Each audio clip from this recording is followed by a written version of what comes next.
Bismillahirrahmanirrahim. Assalamualaikum warahmatullahi wabarakatuh.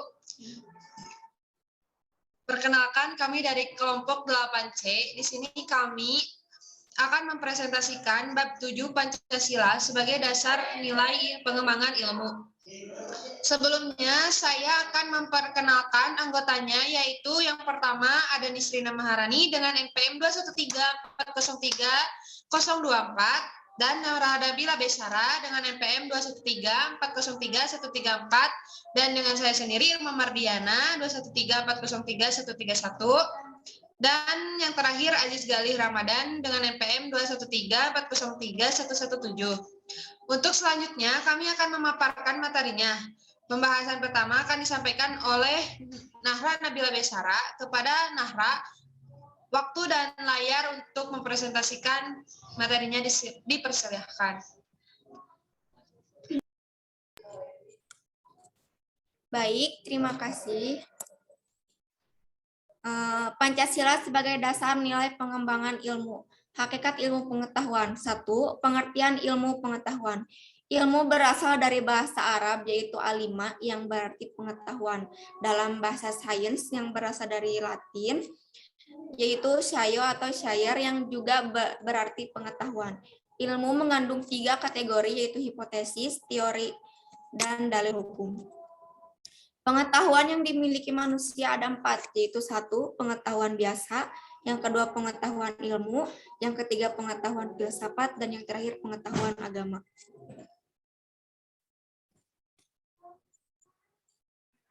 Yang kedua, perkembangan iptek. A. Zaman pra-Yunani kuno. Pada masa ini, manusia masih menggunakan batu sebagai peralatan berkisar antara 4 juta tahun sampai 20.000 tahun. Pada zaman ini ditandai oleh kemampuan know-how, pengetahuan yang berdasarkan pengalaman, dihubungkan dengan kekuatan magis, kemampuan menemukan abjad dan sistem bilangan, pemikiran manusia ke tingkat abstraksi, kemampuan menyusun dan menghitung, dan yang terakhir kemampuan meramalkan suatu peristiwa. B. Zaman Yunani kuno. Yunani pada masa itu dianggap sebagai gudang dari ilmu dan filsafat karena bangsa Yunani pada masa itu tidak lagi mempercayai mitologi-mitologi. C. Zaman abad pertengahan. Masa ini hampir semua teolog sehingga aktivitas ilmiah terkait dengan aktivitas keagamaan. D. Zaman Renaissance. Zaman ini ditandai sebagai era kebangkitan kembali pemikiran yang bebas dari dogma-dogma agama. E. Zaman modern. Zaman modern ditandai dengan berbagai penemuan dalam bidang ilmiah. Dan yang terakhir, zaman kontemporer, abad 20 dan seterusnya. Zaman ini ditandai dengan penemuan berbagai teknologi canggih. Sekian dari saya, terima kasih. Oke, selanjutnya pemateri yang kedua, Nisrina dipersilahkan.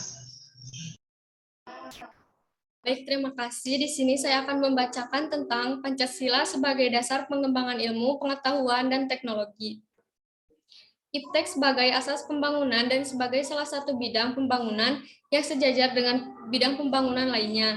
Maka secara sadar kita mengakui dan memahami betapa pentingnya iptek bagi kehidupan bangsa dan negara kita, terutama dalam menjamin kesinambungan pembangunan nasional. Nilai-nilai Pancasila sebagai pengembangan ilmu pengetahuan dan teknologi yang terkandung dari setiap sila-sila. Yang pertama, nilai ketuhanan sebagai dasar pengembangan ilmu, yaitu sila pertama. Yang kedua, nilai kemanusiaan sebagai dasar pengembangan ilmu, yaitu sila kedua. Yang ketiga, nilai persatuan sebagai dasar pengembangan ilmu, yaitu sila ketiga. Yang keempat, nilai kerakyatan sebagai dasar pengembangan ilmu, yaitu sila keempat. Dan yang kelima, ada nilai keadilan sebagai dasar pengembangan ilmu, yaitu sila kelima. Argensi kedudukan Pancasila sebagai dasar pengembangan iptek. Yang pertama, ada argensi Pancasila sebagai dasar nilai pengembangan ilmu. 3 faktor sebagai indikator bahwa pengetahuan itu bebas nilai, yaitu ilmu harus bebas dari pengandaian, yakni bebas dari pengaruh eksternal. Yang kedua, perlunya kebebasan usaha ilmiah agar otonomi ilmu pengetahuan terjamin.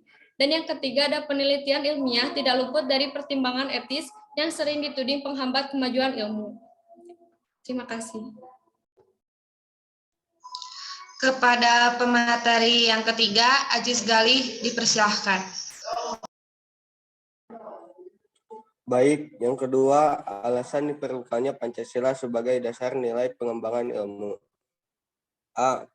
Pluralitas nilai yang berkembang dalam kehidupan bangsa Indonesia dewasa ini seiring dengan kemajuan iptek. B. Dampak negatif yang ditimbulkan kemajuan iptek terhadap lingkungan hidup berbeda dalam titik nadir yang membahayakan eksistensi hidup manusia di masa yang akan datang. C. Perkembangan iptek yang didominasi negara-negara barat dengan politik global ikut mengancam nilai-nilai khas dalam kehidupan bangsa Indonesia. D. Alasan Pancasila dijadikan dasar pengembangan ilmu pengetahuan dan teknologi. E.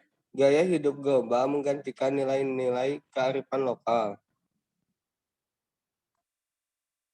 Yang ketiga, dinamika dan tantangan Pancasila sebagai landasan pengembangan iptek, tantangan terhadap Pancasila sebagai dasar pengembangan iptek di Indonesia.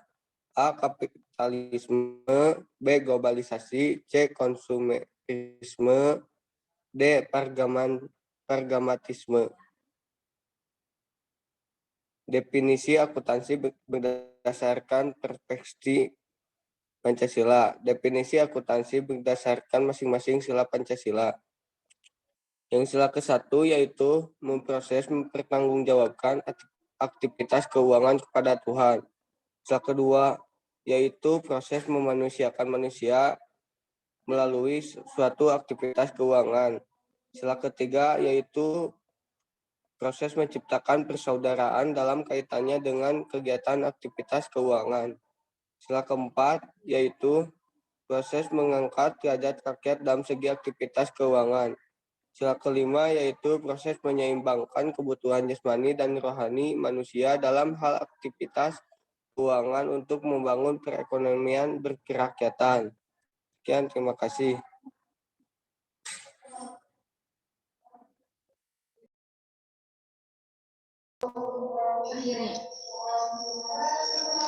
Baik, dengan materi yang terakhir dengan saya sendiri, yaitu Pancasila dalam pengembangan ilmu akuntansi. 1. Ketuhanan yang Maha Esa, yaitu berlakunya etik dan moral agama, bukan materialisme. Yang kedua, kemanusiaan, yaitu kehidupan berekonomi yang humanistik, adil, dan beradab, tidak ada pemerasan dan penghisapan. Yang ketiga, persatuan, yakni berdasar sosio-nasionalisme Indonesia berasas kekeluargaan, kebersamaan, dan gotong royong. Keempat, kerakyatan artinya berdasar demokrasi, ekonomi, dan mengutamakan hajat hidup orang banyak. Yang kelima, keadilan sosial secara menyeluruh, bermakna keadilan yang mengutamakan kemakmuran rakyat, bukan kemakmuran orang perorangan. Terima kasih dari kelompok kami. Mohon maaf apabila ada kesalahan. Mohon dimaklumkan. Wassalamualaikum warahmatullahi wabarakatuh.